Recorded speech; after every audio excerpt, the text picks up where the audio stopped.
Bonjour à toutes et à tous, on démarre cette revue de presse avec une terrible nouvelle qui vient de tomber.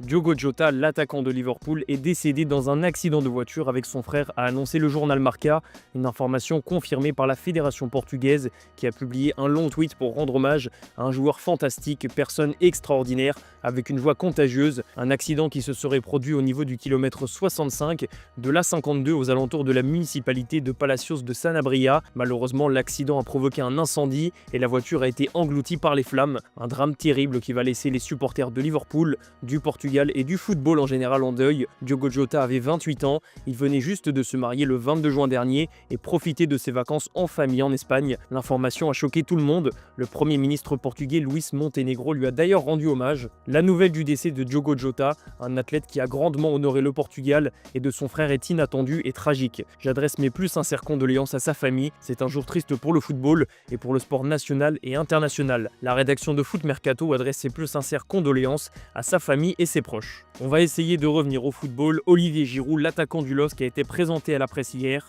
13 ans après avoir quitté la Ligue 1, Giroud est de retour en France sous les couleurs de Lille. Le grand retour pour l'ancien joueur d'Arsenal, de Chelsea et du Milan AC, qui n'a pas dit son dernier mot malgré ses 38 ans. Le LOSC est un choix ambitieux et Olivier Giroud entend bien jouer un rôle de grand frère dans cet effectif talentueux. Olivier Giroud a expliqué hier les raisons de ce choix de signer au LOSC. Ça date d'il y a 2 semaines, quand j'ai eu Olivier au téléphone, voilà, pour un premier contact. J'ai tout de suite été séduit par le projet lillois. Le fait de revenir en France après 13 ans, c'est une chance et un défi incroyable pour moi. Voilà, si j'aurais pu choisir la facilité, peut-être en allant dans un autre pays, être moins exposé, mais j'ai décidé de revenir en France et j'en suis très heureux, très excité. L'ambiance est moins chaleureuse du côté de l'OL. Le club lyonnais attend toujours d'être fixé après son appel qui a fait suite à la rétrogradation en Ligue 2 par la DNCG. L'OM devrait en savoir plus dès la semaine prochaine et selon l'équipe, il faudra apporter un capital de 70 millions d'euros pour répondre aux exigences du gendarme du foot. Première mission périlleuse pour Michel Kang. Pendant ce temps, l'OM a officialisé une nouvelle recrue. Facundo Medina s'est engagé avec Marseille en provenance du RC Lens. L'international argentin est prêté pour une saison avec une obligation d'achat. 2 millions d'euros le prêt et 18 millions d'euros l'obligation d'achat. Ça fait donc un coût à 20 millions d'euros pour l'OM. Dimitri Payet lui aussi va peut-être retrouver Marseille prochainement. Le Réunionnais a publié un long message sur son compte Instagram pour faire ses adieux à Vasco de Gama. Et comme on le sait depuis son départ de l'OM, un accord oral existe avec la direction marseillaise pour qu'il revienne au club dans un rôle inédit une fois sa carrière terminée. Reste à savoir si Payet veut encore jouer au foot à 38 ans. Toujours en Ligue 1, le Paris FC veut continuer son mercato ambitieux. Selon nos informations, le promu parisien s'intéresse à Otavio, le défenseur de Porto. Le Brésilien est arrivé à l'hiver 2024 pour 12 millions d'euros, mais sa situation s'est compliquée. Résultat, le Paris FC aimerait en profiter et le faire venir. Chez l'autre club parisien, tout le monde est focus sur le match de samedi contre le Bayern Munich. Luis Enrique continue de gérer son effectif comme il l'a fait cette saison, mais avec quelques innovations, notamment sur les temps de repos. Il sait que ses joueurs sont très fatigués, la saison a été longue et la priorité reste leur état de forme pour éviter une grosse blessure. Pour Ousmane Dembélé, le quart de finale contre le Bayern sera une étape cruciale dans sa ruée vers le Ballon d'Or. L'international français est de retour et devrait être titulaire en pointe, l'occasion de marquer les esprits à l'approche des votes, encore plus avant une éventuelle demi-finale contre le Real de Kylian Mbappé. Mais comme le précise le journal L'Équipe, attention à la dispersion du côté du PSG. Ousmane Dembélé est le grand favori pour le Ballon d'Or, mais il n'est pas le seul parisien à être un candidat crédible. Il y a aussi Achraf Hakimi, Vitinha ou encore Gianluigi Donnarumma. Et on a vu dans le passé que quand un club ne pousse pas forcément pour un seul joueur, les votes peuvent se disperser et profiter à quelqu'un d'autre. Les Français de 2018 ou encore les Madrilènes de la saison dernière peuvent témoigner. Justement, il y en a bien un qui aimerait en profiter, c'est Lamine Yamal. La passion est toujours aussi folle pour le crack espagnol qui prend un nouveau virage cet été avec le numéro 10. La folie autour de Lamine Yamal est toujours plus importante. À 17 ans, le nouveau numéro 10 du Barça est un produit marketing XXL pour le club catalan qui compte bien s'en servir. Un mot mercato, Sport nous annonce aujourd'hui que Marc Casado, le milieu du Barça, a des offres. Vu la concurrence au milieu et le besoin d'argent, le jeune espagnol pourrait quitter Barcelone. Chelsea est le club qui a montré le plus d'intérêt et cet argent pourrait justement servir à recruter Nico Williams. Le dossier traîne en longueur et pendant ce temps, le Bayern Munich progresse. Le club allemand aurait augmenté son offre pour l'attaquant de l'Athletic Bilbao. Du côté du Real, le premier défi de taille pour Xabi Alonso sera de faire son 11 de départ contre Dortmund. Avec l'explosion de Gonzalo Garcia dans cette Coupe du Monde des clubs, club et le retour tardif de Kylian Mbappé.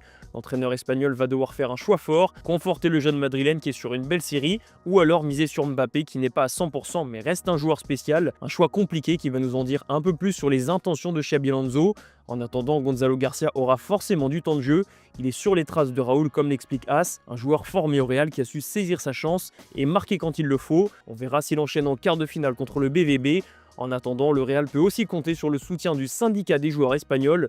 Il a soutenu la décision de la Liga de reporter le premier match de championnat du Real. Il exige 21 jours de congé minimum entre la fin de la Coupe du Monde des clubs et le début de la Liga. On file en Italie où la vieille dame va s'offrir un attaquant de choix, Jonathan David. L'ancien joueur du LOSC arrive gratuitement au sein du club italien. Une première expérience dans un grand club européen pour l'international canadien qui sera très attendu. Du côté de l'Inter Milan, la révolution est en marche mais elle met du temps à se mettre en place. Depuis la claque reçue en finale de la Ligue des Champions contre le PSG, l'Inter vit des moments difficiles. Changement d'entraîneur, tension dans l'effectif, renouvellement de joueurs. Bref, le vice-champion d'Italie est en pleine tempête. La preuve avec l'avenir d'Hakan Çalhanoğlu qui fait toujours autant parler. Il a eu Lautaro Martinez au téléphone pour clarifier la situation après leur embrouille, mais son club envisage tout de même de le vendre. On parle d'une somme de 30 millions d'euros. Çalhanoğlu intéresse notamment Galatasaray. Et chez l'autre Milan, on veut encore faire venir un buteur. Cette fois, c'est Matteo Retegui, meilleur buteur de Serie A cette saison, qui est dans le viseur des Rossoneri. Il faudra tout de même convaincre l'Atalanta Bergame de le laisser partir vu la saison qu'il vient de faire. On file au Portugal où un autre buteur fait parler, Victor Gyökeres. Le Sporting est persuadé que l'attaquant suédois sera là pour la reprise qui est prévue le 7 juillet prochain. La tension est palpable entre les deux parties depuis quelques semaines. Gyökeres estime que sa direction ne tient pas parole en bloquant son transfert. Et de son côté, le club attend toujours un montant supérieur à 70 millions d'euros. Bref, le dossier Victor Gyökeres traîne en longueur et la reprise s'approche. Le buteur de 27 ans avait menacé le club de ne pas venir s'entraîner et de faire grève.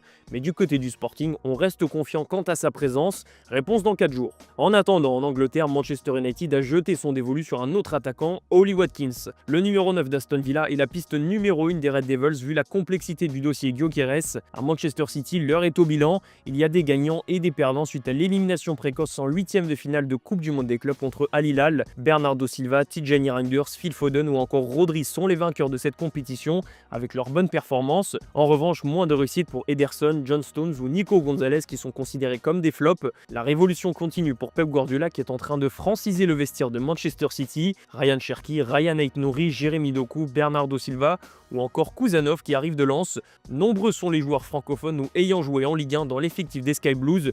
Et Liverpool aussi pourrait apporter un peu plus de Français dans son effectif. D'après nos informations, les Reds sont intéressés par Castello Luqueba, le défenseur du RB Leipzig. Tottenham et le Bayern Munich sont également en embuscade. Sa clause libératoire est fixée à 90 millions d'euros, mais il pourrait partir pour un montant inférieur puisqu'il s'est déjà mis d'accord avec sa direction sur ce point précis. Bref, le mercato ne fait que commencer et Luqueba n'est sûrement pas au bout de ses surprises. Voilà, c'est la fin de cette revue de presse les amis, merci de l'avoir suivi et on se donne rendez-vous en fin d'après-midi pour le JT Foot Mercato.